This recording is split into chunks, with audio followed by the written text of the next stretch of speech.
Hi, I'm Grant Kittleson. This is your Prince George's County Public Schools update. We shine the spotlight on a teacher in our school system whose recent award, trip to Hollywood. And some visiting adults got to dance with the local stars at a performing arts school. The dirt was also flying fast and furiously as a new playground and a new school rose before our eyes. We begin with a dream coming true, though, as ground was broken on a brand new high school. Here's Dave Zare. 1, 2, 3. The weather couldn't have been worse. But despite the cold driving rain, spirits couldn't have been higher recently as local officials broke ground for a brand new Fairmont Heights High School. Huddling under a tent just off Columbia Park Road, dozens of Fairmont alumni, current students, and community leaders got to hear and see in drawings what many of them had long awaited. This is a proud day for all of us. We have been waiting and waiting and waiting for this moment. You have to feel like this is like a new beginning. It is a new beginning for me. I was in Fairmont Heights High School when they broke ground for the last school. And I also, I was a student there over 60 years ago. Along with that, my mother was the first president of the PTA. And she and the principal, Mr. G. James Gosen, they worked very closely together. The new $83 million Fairmont, due to replace the historic school's 54-year-old building in Capitol Heights, will eventually house 953 students in a state-of-the-art, environmentally friendly school that will feature a unique academic wing, an 850-seat auditorium, a new football stadium, and so much more. The thought on everyone's mind that morning? We can't wait to see it. When can we walk in the front door? What's the thinking? So I think a couple years. I mean, there's always some surprises. I mean, we have taken a little bit longer to get where we are right now because there were some issues with some of the soil, and so it's been delayed a little bit. But I think going forward from this point, it should just be a couple years, maybe 2.5. As for some of the current Fairmont students who were singing in the rain and helping everyone try to stay dry, knowing that they'll never attend the new school doesn't diminish in the least their pride in a school and tradition that follows them wherever they are. And it's wet and it's cold, but you look like you're happy. I am very happy. Why are you happy this morning? Because this is my last year at Fairmont Heights, and even though we won't be able to graduate from the new school, I was still a part of it, so to this event. What's good about Fairmont Heights right now? What do you really love about your school? Everybody. Like our principal, the way she controls everything, everybody interacts with each other, the different programs we have now. We have our band back, band dancing, a lot of stuff. The students at Imagine Lincoln Public Charter lost their playground this summer in just one day when it was burnt down. Thanks to some community partners, their playground was back and better than ever, once again in just one day. It is awesome to see nothing and then you turn around and it's a full-fledged playground. In just one day, a brand new playground was built at Imagine Lincoln Public Charter thanks to a partnership between the school, KaBoom, and Monumental Sports and Entertainment Foundation. The planning process took 5 weeks and allowed for plenty of input from the students themselves. Actually, this is their dream playground. Part of the KaBoom process is that the students got to design the playground and they got to incorporate any and everything that they wanted.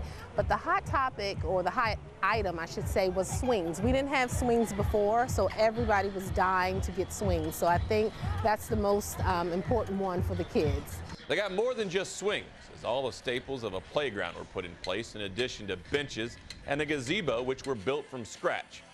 Full murals were painted on the walls.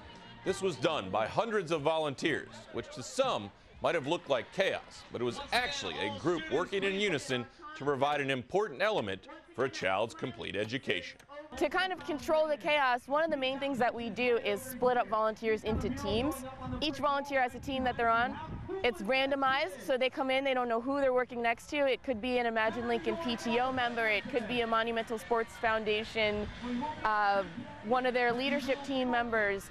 So it could be a firefighter. We have the PG County firefighters out here helping us out today. It's a really important part of their development. They really need that time every day to get out, to move those gross motor skills and just have time to be a kid and climb and be free.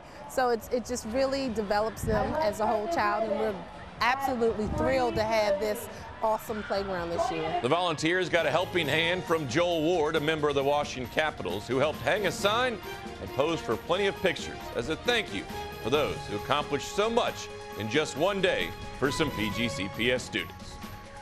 A playground in one day is hard to imagine. So too the award given recently to a teacher at Flowers High School. For someone who teaches finance, it might be hard to put a price tag on what may be the trip of a lifetime. This is really, for me, truly an honor that I received this. Last year, I got national board, and that was very huge. And this year, to get this award, I'm just truly excited. Flowers High School teacher Camilla P. had good reason to be excited. Having just received an award as Jumpstart's Greater Washington Personal Finance Educator of the Year, Miss P. was reveling in the attention, appreciating her trophy, and anticipating an all-expense-paid trip to a finance convention in L.A. that just might include a bit of shopping on the side. And I want to go to Rodeo Drive. I think I deserve it. I think I need to find one item. Even if I peep in, even if I look in, I'm going to try to find one thing that I maybe can splurge on. It would be a rare splurge indeed for a woman who preaches financial literacy in her one-semester course at Flowers Academy of Finance. For Miss P students, surrounded as they are by easy credit and high-priced consumer goods, Miss P's cautionary monetary advice is much appreciated. There's a saying, money makes the world go round, and that's pretty much true. So it's great to know about money and how to use it, because if you don't, you're kind of lost when you get out there in the real world. She is fantastic. She has a great personality, knows how to manage her money, and knows how to connect to the students in the classroom, and that's really great because it's like not like she's just giving us work or just talking, but she's actually interacting with us. It's great. One of the main things is understanding about their personal habits, like what influence did they get from their parents? What do they tell them about savings? Are they spenders? Are they savers? Basically looking at how different ways to find, like clothing. Many of our kids are into how they look. So how do we find those bargains? Using coupon. We also talk about savings, opening up an account. If you save now, how that money basically compound over time, how that when you go to college, you want to have some money, to be independent of your parents. It's a critical subject, and we start from kindergarten on up to adulthood.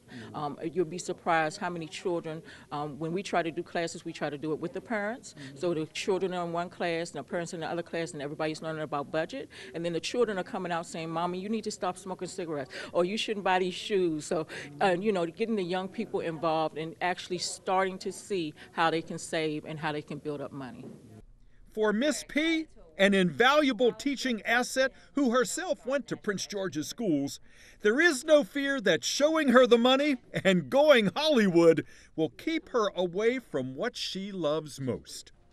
And I'm very looking forward to whatever's next in PG County. I've been here since high school, where all of my schooling has been in PG County. I do not want to leave the county. I'm here to serve. Miss P may be going to Hollywood, but for stars and entertainment, look no further than Benjamin Foulois, where these youngsters may one day be getting their own star on the Hollywood Walk of Fame.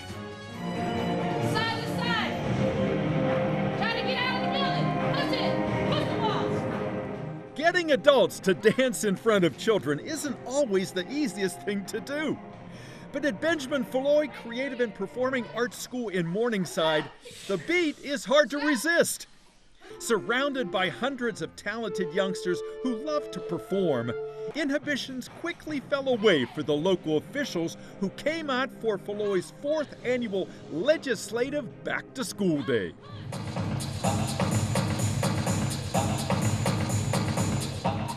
They're not just coming to observe classes. We have a program here called View, Visit, Volunteer, and so that's what they're going to be doing today. They're going to come and visit the class, they're going to view what they're doing, and then volunteer, jump in, be a part of the lesson. Are you pulling out all the stops today? Oh, absolutely. You better believe it. Bow tie and everything. And the kids, what are they doing? So the kids, we have our kindergarten and first graders in there with us. We're also going to take all of our legislators, any other officials that are with us, to all of our classrooms for a school-wide tour.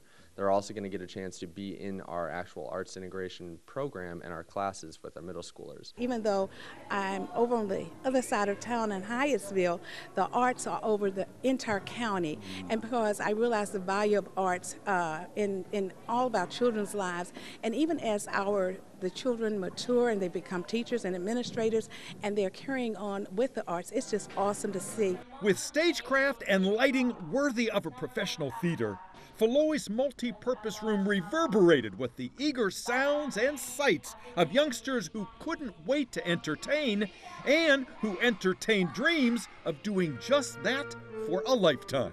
Is this the right school for you? Yes, I would not rather be anywhere else but here. What do you do before you go on stage? Well, if it's like a very top performance, we kind of like to do the chicken dance to get our giggles out. But here, I don't really get that scared when I'm here because it's like my home school and everyone's so kind here and everything. I hope that next year I'll be able to go to a creative and performing arts high school, and so then I could build on the abilities that I have now so that I can maybe potentially go to one of the better colleges in the nation. So that's what I'm working towards at the moment. And you see yourself on stage someday as a professional artist? I hope so.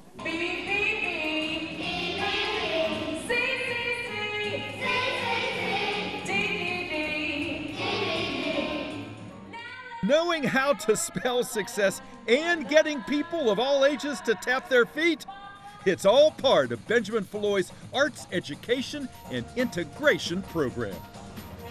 Congratulations to all those teachers and students that make us proud to be members of the Prince George's County Public School System. That's going to do it for this edition of PGCPS Update. We'll see you next time. For Dave Zarin, I'm Grant Kittleson.